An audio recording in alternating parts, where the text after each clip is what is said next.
All right, guys, week 12 just came to a conclusion with one of the most inspiring games I've ever witnessed in my life between the Colts and the Steelers, but we're not going to talk about that very much on this podcast right now. We're going to talk about some of the more interesting games, one of the more exciting games, Josh Jacobs' 45-point game. We're going to talk a ton of studs, a ton of duds, more injuries that the Fantasy Reaper visited us this past week. So as we get into our last 2 weeks of the regular season, we've got a ton to break down. So go ahead, hit the like button, subscribe. You know this channel is growing, and we can't wait to do it with all of you guys. So I will cue the intro and see you on the other side.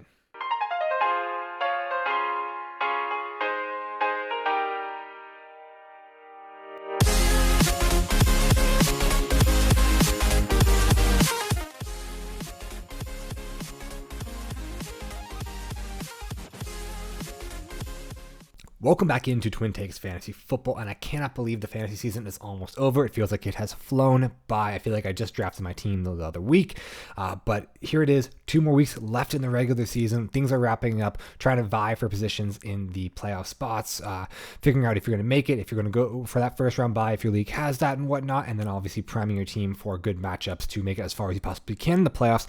So with that being said, got a lot to break down to recap from week 12. Tons of injuries, dud performances, where this leads us as far as the fantasy community and who you have to pay attention to going forward. And we'll always recap with that ever so crucial waiver wire section. So let's just talk about some headlines here, especially to get into the fantasy aspect of it. And number one, Eagles bounced back in a big way.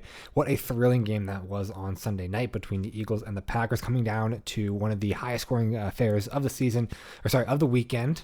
They missed out on the highest scoring by 1 point. That belongs to the Raiders and Seahawks, but total combined points of 73 here between the Packers and the Eagles. But Eagles do bounce back in a big way. One of the things we wanted to see them come back with last week was how are they going to figure out their identity of this team. They had been on a little bit of a 2-week lull in that loss to the Commanders, and obviously barely scraping by the Colts last week, which is, again, a very uninspiring team. I don't know how much I can say that.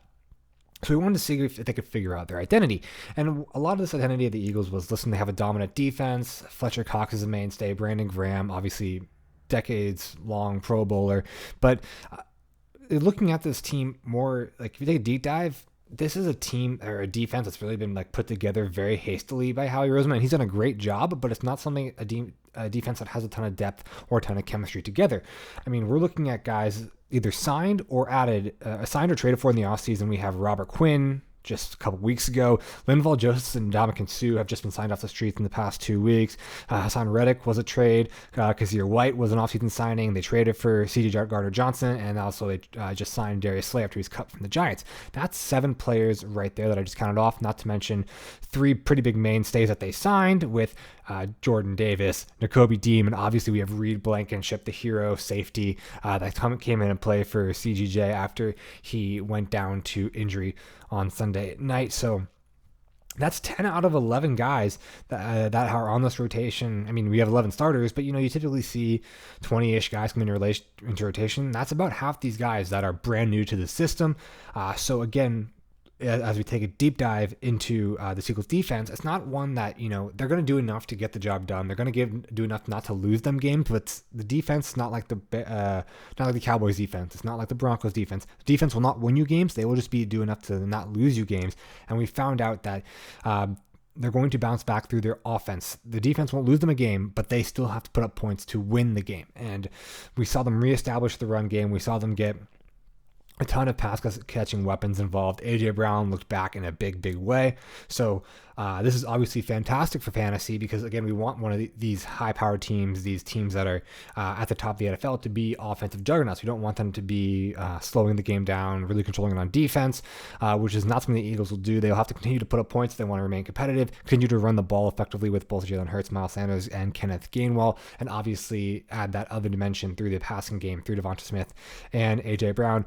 Ultimately, after this long spiel, they found their identity, and it's going to be through an offensive team. They're going to be in more shootouts than not, and this is obviously fantastic because it just means so many fantasy points for us to reap as we go through the rest of the season. Let's talk about the other side of that game, which is Green Bay Packers. And I'm pretty sure we just witnessed a changing of the guard in Green Bay. Been no secret how much Green Bay has struggled over the past 12 weeks. They're currently sitting at 4-8, which they're not going to make the playoffs. I mean, mathematically, they still have a chance, but let's be real. They're not going to make it. They're going to be watching from the couch come January.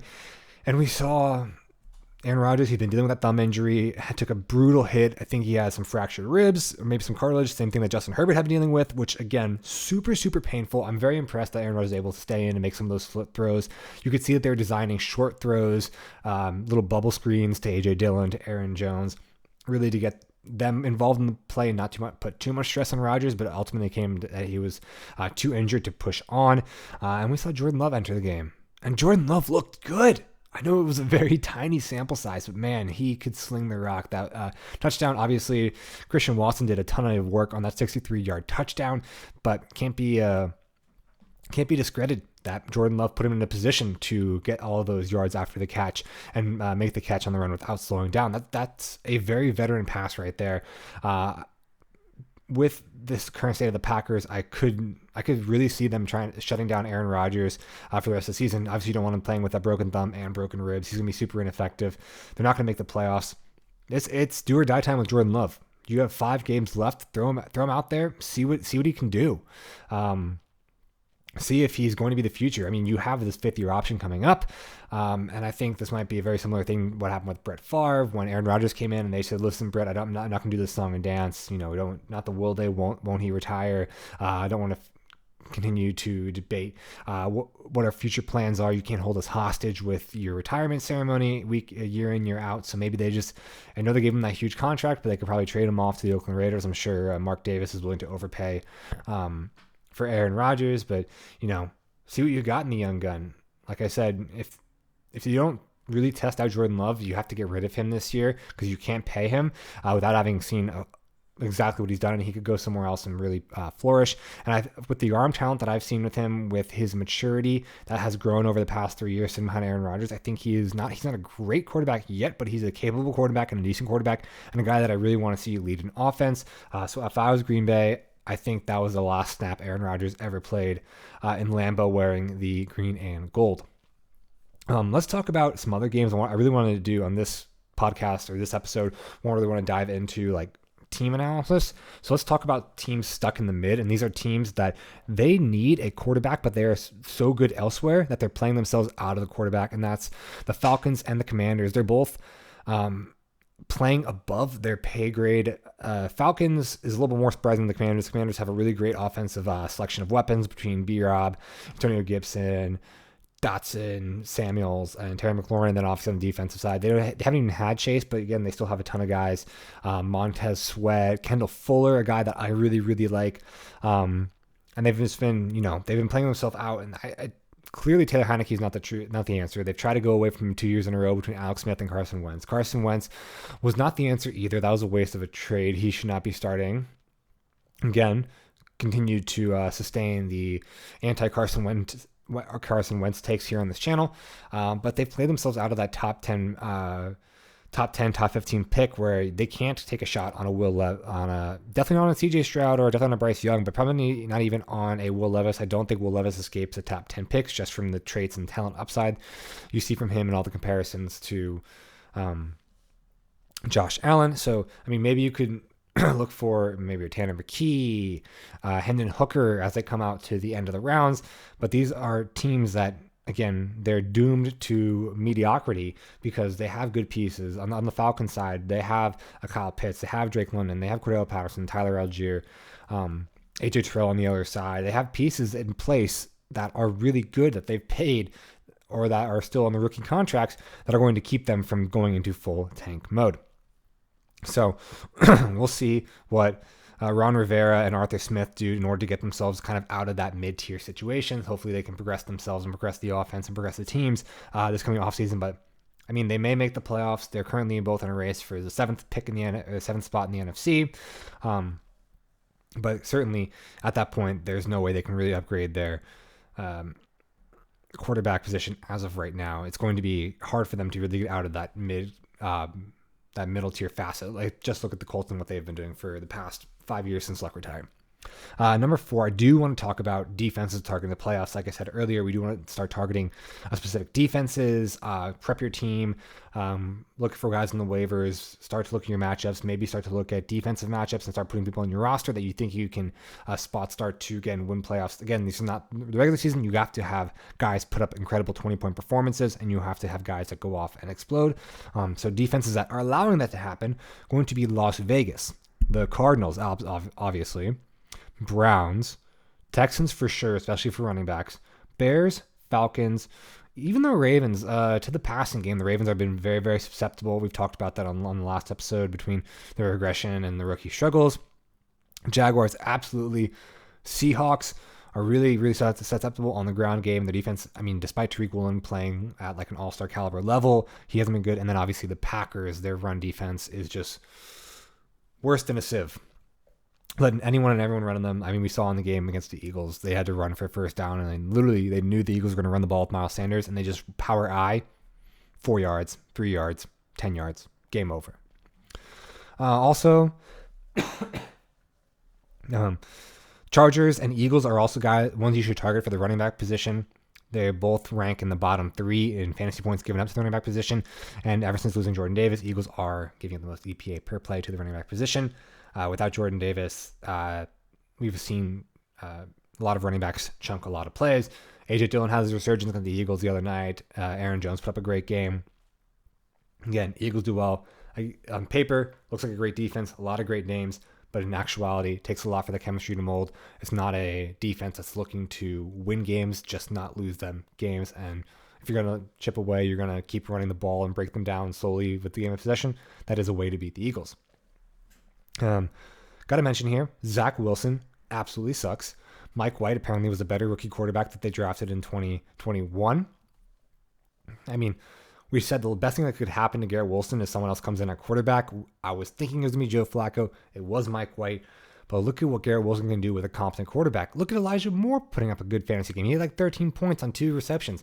Unreal. Elijah Moore involved. I mean, clearly the issue is Zach Wilson. So he looks like a bust right now. I can't say I have much faith in the kid, especially with where his head is, with his maturity levels. But right now with the Jets and for fantasy, they should be all systems go with Mike White. Do not look back. Do not go back to Zach Wilson. 49ers, obviously we have a lot of injury concerns. They got rid of Jeff Wilson, but let's see. Elijah Mitchell re-aggravated that knee injury. He'll be out for another 6 to 8 weeks. Drop him. He's not worth anything more for this fantasy season. CMC had knee stiffness or hamstring stiffness for whatever it was. There was an issue with him that limited his production. So the next best guy for the 49ers is going to be rookie Jordan Mason. A very, very deep cut for a fantasy team, especially in redraft, but maybe a guy that you should take a flyer on given Kyle Shanahan's propensity for running backs and the fact that apparently this is the most injury plagued running back room. So we know Mitchell's out. CMC is going to be limited going forward. Debo is still dealing with that ankle injury. I don't think he's going to be 100% in the next few weeks. So what we're looking at here, Brandon Ayuk, George Kittle, Jordan Mason, that's a hell of a backfield. And last thing I want to talk about is the Chargers and the Cardinals. I'll keep this one pretty short, and this one has to deal with the way injuries continue to impact teams. Chargers, they get Keenan Allen back, and they start to take a step forward. That offense looks so much better, especially as Herbert comes off and is about near the 100% with that rib injury. Now that Justin Herbert can take over that offense, that they have deep threat weapons, DeAndre Carter's coming into his own, Joshua Palmer's coming into the own, and Keenan Allen is back to the dominant number 1 wide receiver. We've seen this offense look like what it was supposed to be coming into the season before Mike and Keenan both got hurt. On the other side of the Cardinals, Greg Dortch was out, AJ Green was out, Rondale Moore continues to be out, and continue to get just battered and beaten by injuries here. And we saw, especially early in the season, that when Rondale was out, when DeAndre Hopkins was suspended, it was literally just Greg Dortch and Marquise Brown going to work. Like, they're very easy to cover. Their offensive schemes were, they're very rudimentary. They're very simplistic. And when you have such limitations of the offensive weapons that you're using, Cliff Kingsbury has not proven himself to be capable when dealing with those limited resources. So when they are so limited in what they can do and the players they have, Cardinals regress tremendously. So as long as Rondale continues to be injured, as long as AJ Green, a lot of those other guys. It's mostly going to be Rondale and Greg Dortch, but if those guys can come back, it's going to be a huge bump to this offense. I liked what I saw to Marquise in his first return, even on a limited snap count. I liked what I saw with James Conner. But again, with Zach Ertz gone for the rest of the year, I mean, it really limits what they can do offensively. So just highlighting the way the injuries can impact not only the players that are injured, but also the players around them as the Cardinals continue to just absolutely call the season a wash, and I believe they are now officially out of the playoffs. So that being said, that was a very long headline section, but I did want to touch on a lot of those things. So now we can actually go into our studs section as always. And first and foremost, to no one's surprise, we're talking about Josh Jacobs finishing with 45.3 points. I know a lot of people were a little scared as he was a late minute addition to the injury report with a hamstring injury, but he came out and apparently no issues at all. With calf injury, but no issues whatsoever with that calf. Rushes for over 300 or has over 300 scrimmage yards, puts the game on ice with an 86-yard touchdown run. In overtime, the dude is an absolute beast. He's going to get paid this offseason. Maybe, I don't think it was monetarily, it wasn't exactly a big deal declining the fifth year, because typically the fifth year and what running backs are paid on an annual basis is pretty similar when they sign new deals. So I don't think, from the front office perspective, it wasn't the worst thing in the world, but if he goes somewhere else and he gets paid, that's a huge loss of what he's meant to this Raiders offense and their resurgence. James Conner, we just talked about the Cardinals and how they're on their downswing with injuries, but James Conner, what he did is so special to this offense. He runs it on the ground, he finds the end zone, and he really, really picked up the pieces that were missing from the Dortch, Rondale, Ertz injuries in the passing game. Yeah, he only finished with 19.5 points, but the Cardinals really runs through James Conner, and he'll be very crucial going forward. If they want to be even competitive in games, I think he will be an absolute league winner. Excuse me. Miles Sanders, 29.5 points. Again, Eagles rediscovered their identity. He's on this list because we're talking about how the Eagles decided that they have to go back to running the ball, and obviously Miles Sanders is that dude. He has praise as an absolute baller from Travis Kelce, and I don't think there's much higher praise in the football world than Travis Kelce calling you a baller. Finds the end zone twice, rushes for well over 100 clip there, just absolutely eviscerated the Packers on the ground. I know Jalen Hurts also rushed for over 100 yards. Absolutely ludicrous what these guys are able to do. Gets involved in the passing game as well. And without Dallas Goedert, I believe this is where they're going to make up that work, is going to be involving Kenneth. We saw Kenneth Gainwell more involved, and we saw Miles Sanders pick up a little more of the passing work. Obviously, Devonta and AJ Brown are still involved, but these are the guys that we wanted to see them establish an identity, and the identity is through the ground game with Nick Sirianni. No surprise there, but Miles Sanders absolutely is critical to that. Garrett Wilson, again, highlighting the absolute change in pace of shifting from Zach Wilson to Mike White. Garrett Wilson was an absolute bum when Zach Wilson was under center. Now that Mike White has taken over, frankly, now that anyone else other than Zach Wilson has taken over, Garrett Wilson is now an elite level wide receiver, putting up 23.9 points. I mean, we've seen him broach this 20-point threshold when Joe Flacco was throwing him the ball as well. I mean, I don't know what's going on with Zach Wilson. Again, he has all the talent in the world. Maybe he's just a little undersized, but clearly there's something not right in between the years with that kid. So hopefully for fantasy's sake and for the Jets' sake, I do think they actually become a very competitive team with anyone else under quarterback besides Garrett Wilson. So we saw Garrett get involved. We saw Elijah Moore get involved. And Mike White is going to be crucial for fantasy as long as you want to get these guys, make them fantasy relevant and make the Jets relevant in real life. And finally, you got to highlight Josh Allen. We've been kind of, I don't want to say trashing the guy, but definitely highlighting his injury to the elbow and where that might, make him susceptible for turnover plays, for not making the critical plays to win games, to be valuable for fantasy. And he went out against a Detroit defense that has been looking pretty good over the past few weeks, putting up pretty solid numbers against both the Packers, in the Giants and Saquon Barkley, and he went out and he absolutely torched them. It was a high-scoring game, but he went out, got it done, led a game-winning drive. Josh Allen made a very, very incredible throw to Diggs to put them in field goal range to get that game-winning field goal by Tyler Bass. So I guess his elbow's all better now. I'm going to shut up about talking about that elbow injury. It was applicable for a couple games, but I think Josh Allen's 100% now, and I'm very excited to see this Bills offense firing all cylinders. Obviously, in congruence with that, we have Stephon Diggs, 17.7 points. Was a bit of a goose a little bit into the game, but obviously comes back. Very consistent, number one wide receiver overall fantasy, just amazing. Amon-Ra, now that he's fully healthy, obviously very involved in that Detroit offense, 23.5 points. Isaiah McKenzie, he was the guy that really got involved as a secondary pass catching option for the Buffalo Bills. Again, super talented offense. There's a lot of options to go around. This is why Gabe Davis is super boom or bust, because you have these Isaiah McKenzie games where he goes off for 19.4 points. He finds the end zone. He becomes the slot guy and the deep threat. And he was the guy that Josh Allen was targeting. Justin Jefferson is just very, very good at football. Finishes with 24.8 points. New England, their MO is to take away your best weapon. They tried to take away Justin Jefferson, and he still got it done. I mean, he was facing double coverage all day. Still pulls in 9 of 11 targets. Just absolutely torches his defense. There's nothing they could do to stop him. He is just maybe the best wide receiver in football right now. Sorry. Also, in conjunction with that, Adam Thielen also had a great day, as this was a game not taken over by Dalvin Cook in the run game, but it was put into Kirk Cousins' hands in primetime, and he actually pulled off a very good game in primetime and gave Adam Thielen an end zone and a ton of targets as well, 16.6 points. Dalton Schultz, finally, the utilization we thought we were going to see, with Amari Cooper being shipped out, with Cedric Wilson heading down to Miami. We thought that Dalton Schultz, after his breakout season last year, was going to be this guy super involved in the offense. He was. 2 touchdowns now with Dak back and Dalton Schultz fully healthy after missing 6 weeks early in the season. He is a guy that, very, very crucial to this Dallas offense, especially after missing out on Brandon Cooks. Kirk Cousins, 21.9 points. He's not really special from a points perspective for fantasy, but I want to highlight him because he did put up a primetime game and put on a show, led a game-winning drive in prime time. So you know what?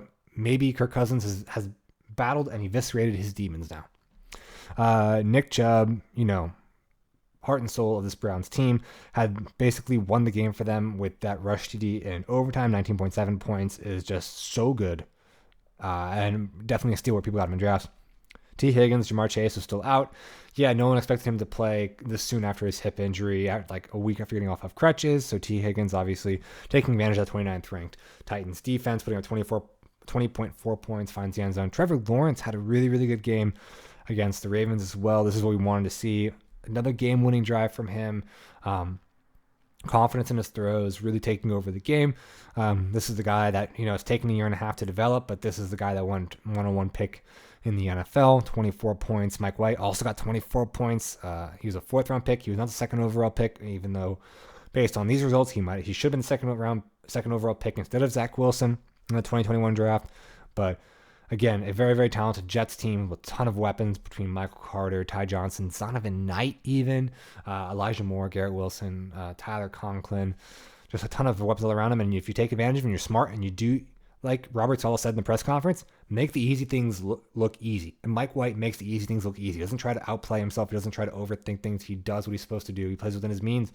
And it works. And they won. And they put up 31 points. And it was great. And everyone loves it. And Garrett Wilson is now a top 10 fantasy receiver. Brian Robinson, I called this on the Sleeper app. This was going to be a breakout game this week. And it absolutely was. Found the end zone. I think it was through the air as well, got involved in the pass game. Looks like Antonio Gibson's being phased out of this offense. 19.5 points for Brian Robinson. Austin Eckler, he's going to get his... didn't do a ton of work on the ground. I think only rushed for about 22 yards, but heavily involved in the pass game. Found the end zone twice. Just very, very crucial to this Chargers offense. This is the reason why he's a 1st round pick.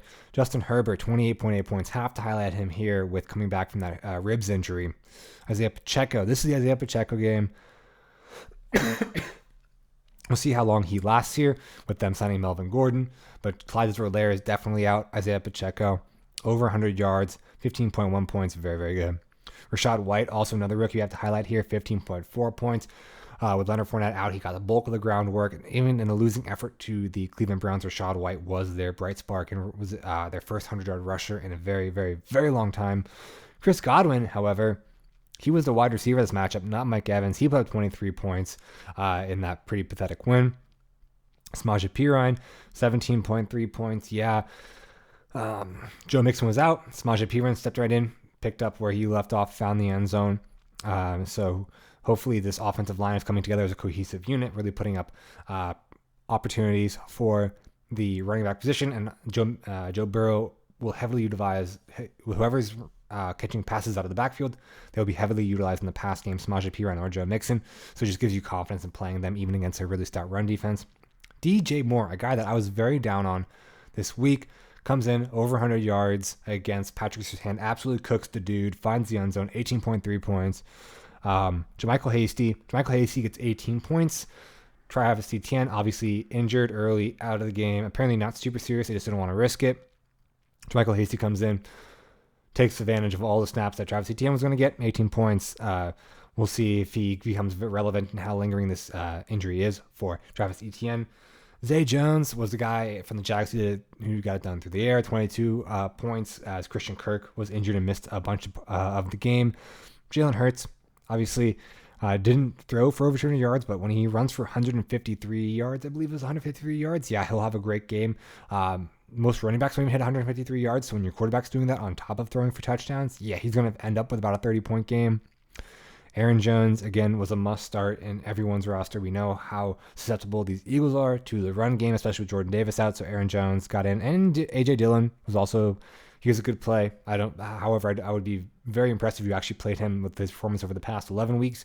He's basically unplayable, but he got you 16 points this week. And finally, Christian Watson really got his money in when Jordan Love came in to take over for Aaron Rodgers, and obviously made quite a bit of his bread on that 63-yard touchdown reception, but that's what he does. He's the deep threat. He's the speedster. He's the guy that's going to, catch only a couple passes, but they're going to be for large yardage, and they're going to be in the end zone. That's what he does, and has a third consistent, really, really, really good game. So Christian Watson, he is that dude. I'm very excited for his prospects in years to come, especially with Jordan Love going forward, because I think Jordan Love adds a dimension to that offense that Aaron Rodgers doesn't with his mobility. I'm the only one saying this, but, Aaron Rodgers is a good quarterback, but there are certain things that the run game and that a quarterback like Jordan Love would allow them to do, especially with a great back tandem like A.J. Dillon and Aaron Jones. Let's talk about the duds. Already mentioned Travis Etienne, 0.3 points. That's very, very upsetting, especially against a pretty susceptible run defense, or pretty susceptible defense all around. In the Ravens, we're expecting him. He's been on an absolute tear since week 4. He's been top 5 fantasy running back in that time frame. Injuries early. Apparently wasn't super serious, but the training staff didn't want to, aggravate it any further. So just taking the precaution, left him out, and it's very upsetting to see him left in a lot of your rosters. Dameon Pierce, second bad game in a row.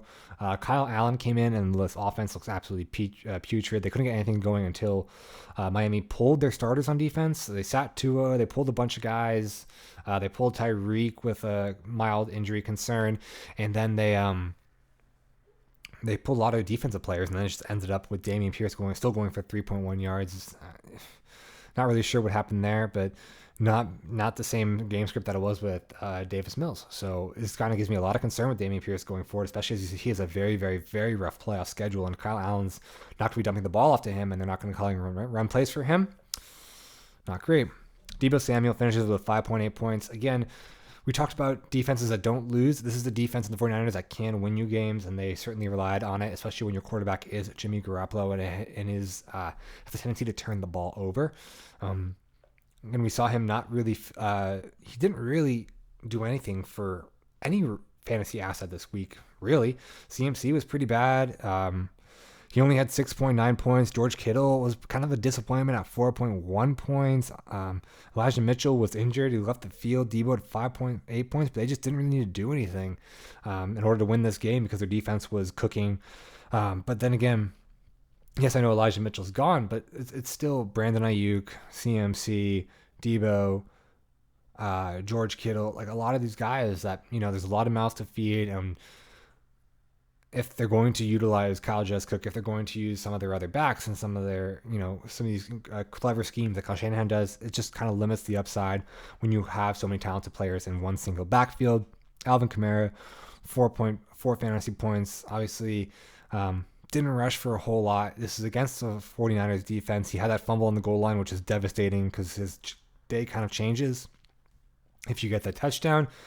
But, this is a really, really rough stretch for Alvin Kamara.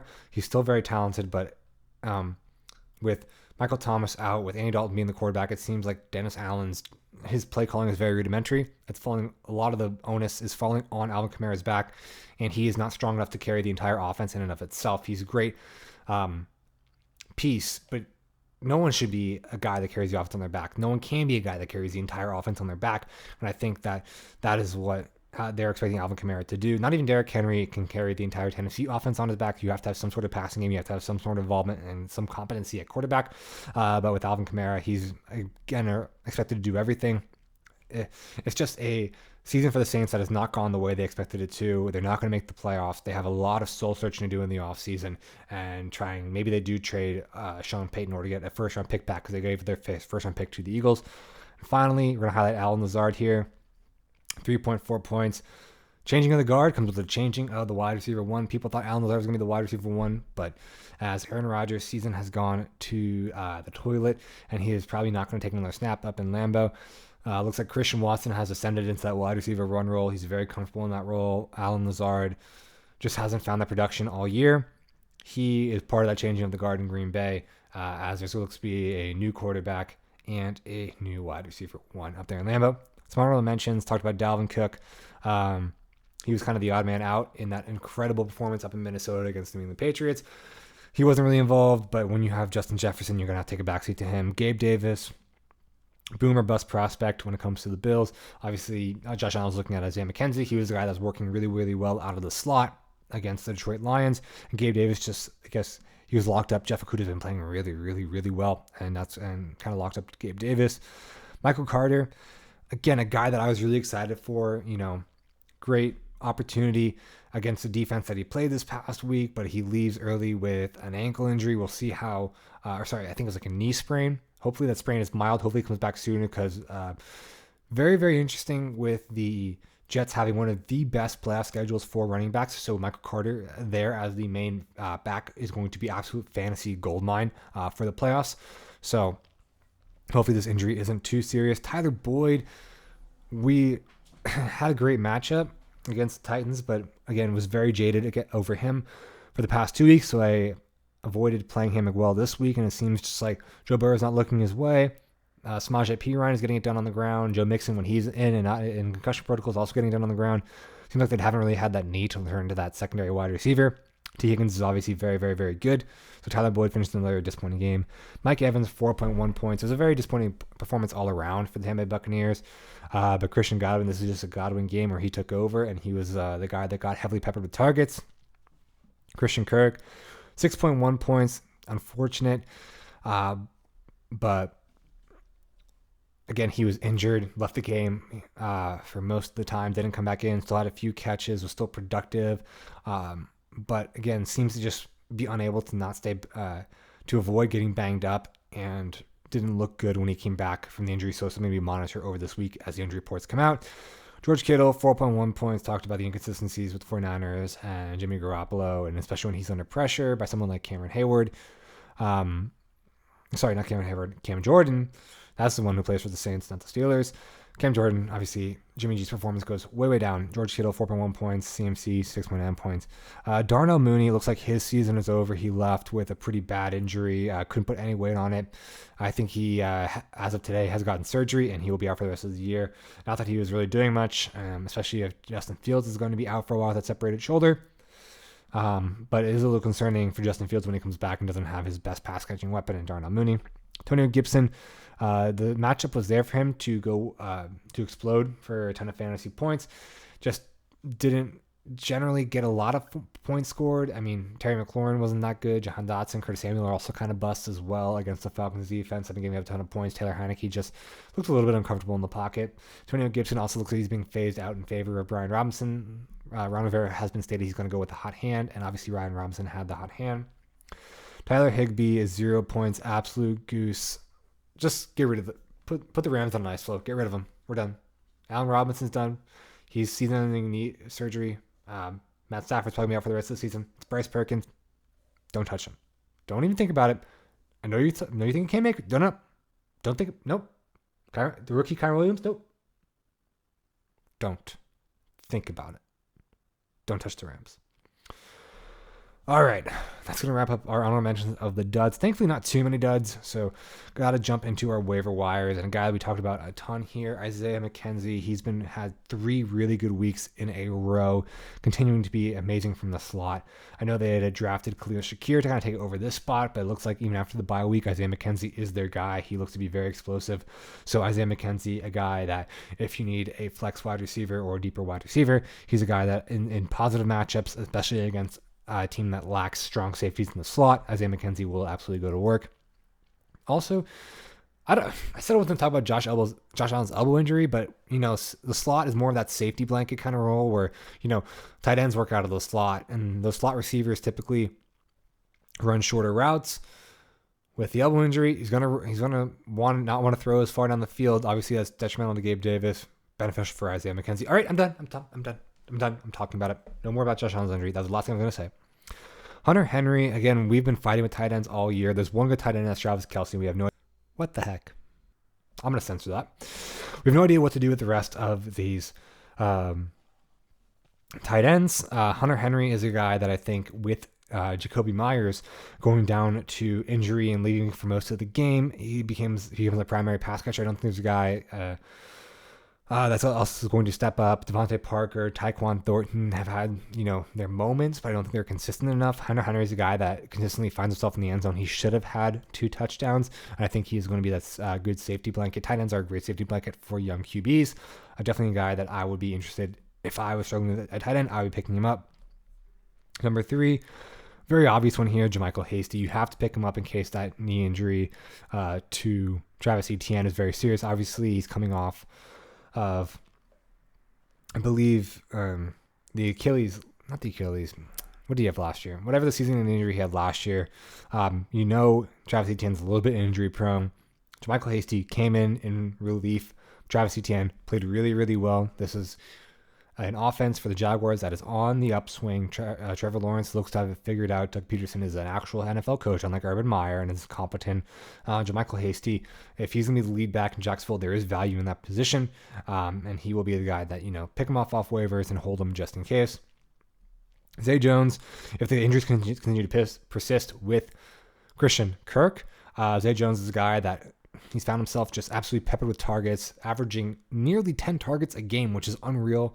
Maybe that's because they shipped up Laviska Shenault and a couple other guys prior to the start of the season. They got rid of James Robinson. They're running really low on skill position players, and Zay Jones is a guy that, he continues to get it done week in, week out. And if Christian Kirk has that nagging injury, Zay Jones looks like the next man up in that offense. And finally, I knew I was going to do this because that whole bit about the Rams at the end of the dud section, it was not scripted. And then I remembered, my last waiver wire here is Van Jefferson, because he was the only one that was even remotely competent in this Rams offense. So if you are desperate, if you are absolutely desperate, if Darius Slayton, DeAndre Carter is not on the waiver wire, DeAndre Carter, okay? If Zay Jones is not there, JaMychal Hasty is not there, if Mac Hollins is not there, Greg Dortch, okay? Greg Dortch, Rondale Moore. I'm trying to scour my brain for a lot of these guys that, are real deep cuts that I'll be taking over Van Jefferson. But if you need a safe floor, a guy that's going to get absolutely peppered because there's literally 0 other people in that offense, it's going to be Van Jefferson. And don't talk to me about Tyler Higbee because he got 0 targets because they have absolutely no tight ends. He was out there for 83% of snaps, and he was inline blocking for every single one of them. He didn't receive a single target, Tyler Higbee. So their tight ends are going to be used as extra blockers in order to keep Bryce Perkins from being absolutely destroyed and decimated every single time someone decides to send a 4-man rush at this Rams offensive line. So if you want to take a shot with the Rams, if you just can't help yourself, Van Jefferson is the last guy I'll talk about. All right, guys. Wow, that was a long episode. Crazy episode, but we had to talk about a ton of these guys. I hope I could give you some insight into the craziness and all the injuries that went down this week. Some guys that you're looking forward to, some waivers that are obviously crucial in setting your lineups ready for these playoffs. Let's make a very strong push over the last 2 weeks and hit this playoff strong. I will see you guys back in 2 days to recap week 13, a little bit more interesting as there's going to be more buys to deal with. Yay, buys. We love buys. All right. Take care. See you in a bit.